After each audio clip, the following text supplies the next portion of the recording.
Hey guys, welcome back to my channel. If you are new here, hey, hi, hello, my name is Lauren. In today's video, we are going to be talking about some very important tips for branding your Etsy shop. I get questions on the daily in my YouTube video comment section asking all about how to brand your Etsy shop and your small business, and that is exactly what we're going to be going over today. If you are looking for more tips, tricks, and advice around Etsy, and maybe you just need a little bit more help, I do have an entire course all on Etsy where we talk about things from photography, branding, social media, and so much more to help you have and build a successful Etsy shop. I will link that course down below if you guys are interested in learning more about it, as well as a video with more information related to it. Now, without further ado, let's go ahead and jump on into it. Tip number one is to create a style guide for your brand and your Etsy business. Now, if you want to get very technical with this, there are several brand template designs out there. You can actually purchase some from Etsy. You can also find some on Canva. Canva is a free website, or you can pay for a paid subscription for it, and you can actually create a lot of fun graphics over there for social media and other uses. On Canva though, they do have a template where you can create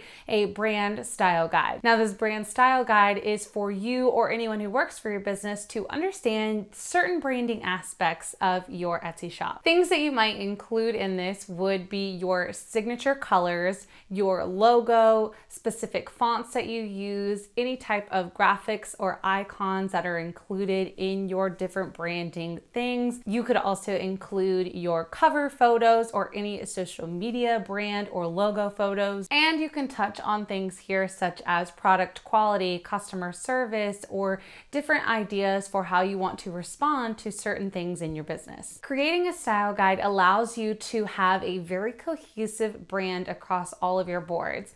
For example, if you are creating an Etsy shop business and you use a green color over on your Etsy shop logo, and then over on Instagram, you have a blue logo, people are gonna have a hard time identifying if it's you and your business and if they're choosing the right link and whether or not they wanna follow you, just because the branding is not cohesive. Now, if your colors are the same and your logo and your brand are the same, it really builds this cohesive look to your entire brand.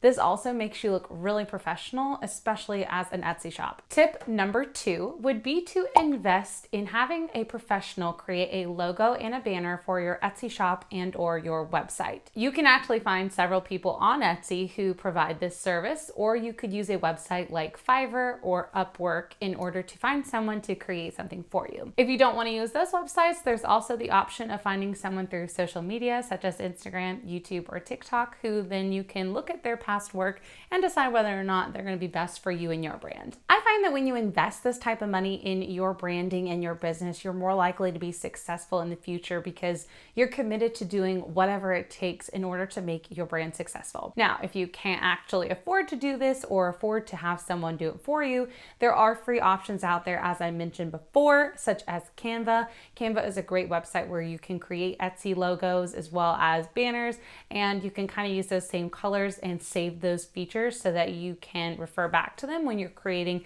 different parts of your brand. When you are creating a business or a shop, whether you're selling something or providing a service, you are inevitably trying to fill a void or a thing that was not there for someone else. So if you're an Etsy shop and you're selling a product, you are selling something that people can't find somewhere else or that is unique in your own way. Taking that information and building your brand and your story around it is going to allow you to be unique and successful in your Etsy business and small business journey. So take some time to think about what makes your business unique from others. If you are selling graphic t-shirts, you know there are a ton of shops out there. So what is it that makes your shop stand apart from others? Are you donating a portion of your proceeds to a nonprofit company, or maybe you are providing an excellent price for the t-shirt that other people can't afford to do? Maybe you're offering unique designs that no one else can find anywhere else. What is it that makes your business unique compared to others? Use that in your story and use it to leverage more sales in your business. Tip number 4 is to find and use your target audience. Now, finding a target audience is all about figuring out who do you want to be selling to and who is your ideal customer. I talk a lot about this in my Etsy success course, so if you guys again are interested in that, it will be linked down below. I'll go into further detail there. However, it is very important to find your ideal customer and that target market for you to be selling. And that is who you need to be talking to in order to have the best sales. I always say in my videos, guys, that when you try and sell to everyone, you end up selling to no one. So find your niche, your market, who you are going to sell to, who wants your items, and push it to them. Don't worry about trying to, sell to everyone else all the way over here.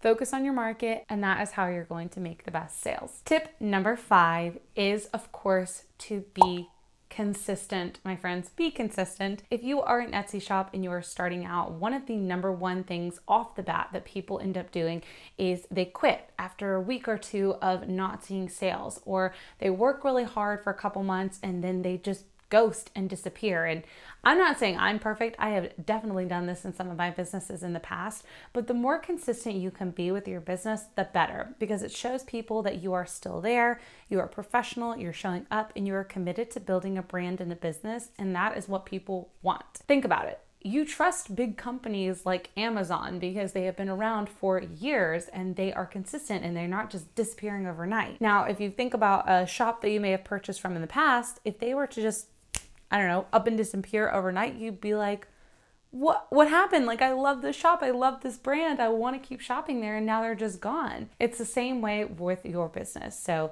please keep that in mind as you're building out your brand and your Etsy shop. Question of the day for you guys. What is your biggest struggle with your Etsy shop? I want to know down below in the comment section so that I can help you guys out by providing you with more content and videos centered around what your struggle areas are. So let me know down below. I can't wait to hear from you guys. I'll be responding back to all of your comments down below. Right here on the screen for you guys, I'm going to link an entire playlist full of other Etsy tips, tricks, and advice that you might want to go and check out after this video, as well as I'm going to include a video right here for you guys giving you more information on my Etsy success course if you are interested in signing up for that. I'm also going to have my subscribe button down below so you can stick around for more videos on this channel, as well as my subscribe button to my lifestyle channel where I create more content each week. And without further ado, guys, that brings us to the end of the video. Thank you so much for watching. I will see you all in my next one. Bye, guys.